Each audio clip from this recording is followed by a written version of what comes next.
பெரியவர்களே, தாய்மார்களே, ஜோதிட ஆர்வலர்களே, அனைவருக்கும் வணக்கம். உங்கள் முனைவர் ராமகிருஷ்ணன் பேசுகின்றேன். இன்னைக்கு ஒரு ஜோதிடம் சம்பந்தமான பதிவு தான்.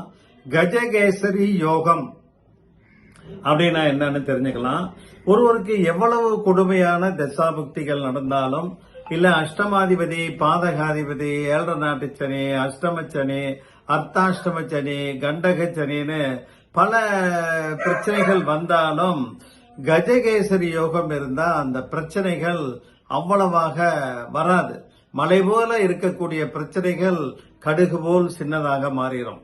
அதனால பல ஆயிரம் யானைகள் ஒன்று கூடி நம்மை தாக்க வந்தாலும் ஒரு சிங்கம் அதனை எதிர்த்து போராடக்கூடிய ஆற்றல் அதற்கு இருக்கும். அதுபோலதான் கஜகேசரி யோகம்னா எவ்வளவு எதிர்ப்புகள் வந்தாலும் யானை கூட்டத்தை தனியாக ஒரு சிங்கம் எப்படி எதிர்கொள்கின்றதோ அதுபோல ஒருவருக்கு கஜகேசரி யோகம் உள்ள ஜாதகங்களுக்கு பிரச்சனைகளை சமாளிக்கக்கூடிய அல்லது பிரச்சனைகளிலிருந்து விடுபடக்கூடிய உபாயங்கள் கிட்டும். என்ன தசாபுத்தியெல்லாம் கவலைப்பட வேண்டியதில்லை.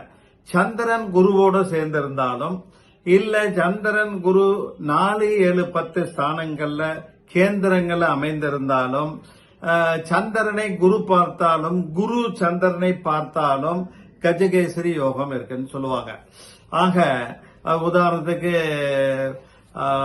சந்திரனும் குருவும் ஒரு ஜாதகத்திலே சேர்ந்து இருந்தாலும், சந்திரனுக்கு 7ஆம் இடத்திலே குரு இருந்தாலும், இல்ல குருவுக்கு 7ஆம் இடத்திலே சந்திரன் இருந்தாலும் இந்த அமைப்பு சித்தியாகும். அதே போல இது எப்ப பலமாக இருக்குன்னா, அந்த குரு ஆட்சியாக கடகராசியிலோ இல்ல கடகராசியில உச்சமாகவோ இல்லது தனுசு மீன ராசியில ஆட்சியாகவோ இருந்தாலும், இல்ல சந்திரன் உச்சமாக ரிஷபராசியிலும் ஆட்சியாக கடகராசியிலும் இருந்தாலும் இந்த பலன் நல்ல முறையில கூடுதலாக அமையும்.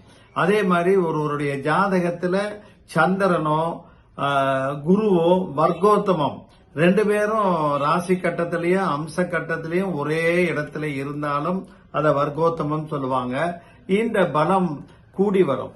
அதனால சந்திரனோ குருவோ நீச்சம் அடைந்திருந்தாலும், பலவீனமாக இருந்தாலும், நவாம்சத்துல சந்திரன் நீச்சம் அடைஞ்சாலும், தேய்பிறை சந்திரனாக இருந்தாலும் இந்த கஜகேசரி யோகம் அவ்வளவாக வலிமையாக இருக்காது.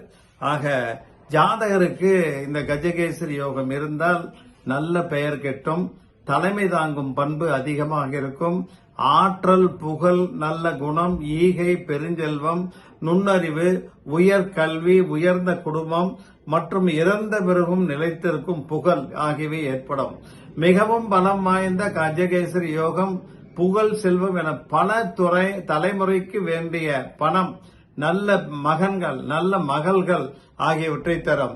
இந்த யோகம் உள்ளவர்களுக்கு பல கோடி மக்களை அரசாட்சி செய்யக்கூடிய மன்னனாகவும், சொகுசு வாகனங்களில் பயணம் செய்யக்கூடிய ஒரு வாய்ப்பையும், ராஜவசியம் பெற்றவனாகவும், போராடி போராடி கடைசியிலே வெற்றி பெற்றவனாகவும் மாறக்கூடிய வாய்ப்பை தரும். பல தோஷங்கள் ஜாதகத்திலே இருந்தாலும் கஜகேசரி கொண்ட யோகம் கொண்டவர்கள் அனைத்து தோஷங்களையும் நீக்கி தூள் தூளாக்கி கடைசியில வெற்றி பெற்று ஒரு அரசனை போல வாழ்வார்கள். ஆக கஜகேசரி யோகம் உங்கள் ஜாதகத்தில் இருக்கின்றதா என்று ஆய்வு செய்து அதற்கேற்ப நல்ல பலனை பெற்று அனைவரும் உங்க இஷ்ட தெய்வம் இல்லைனா குல தெய்வத்தை தொடர்ந்து பிரார்த்தனை செய்து வளம் பெற வேண்டும் என்று கேட்டுக்கொண்டு நிறைவு செய்கின்றேன். நன்றி, வணக்கம்.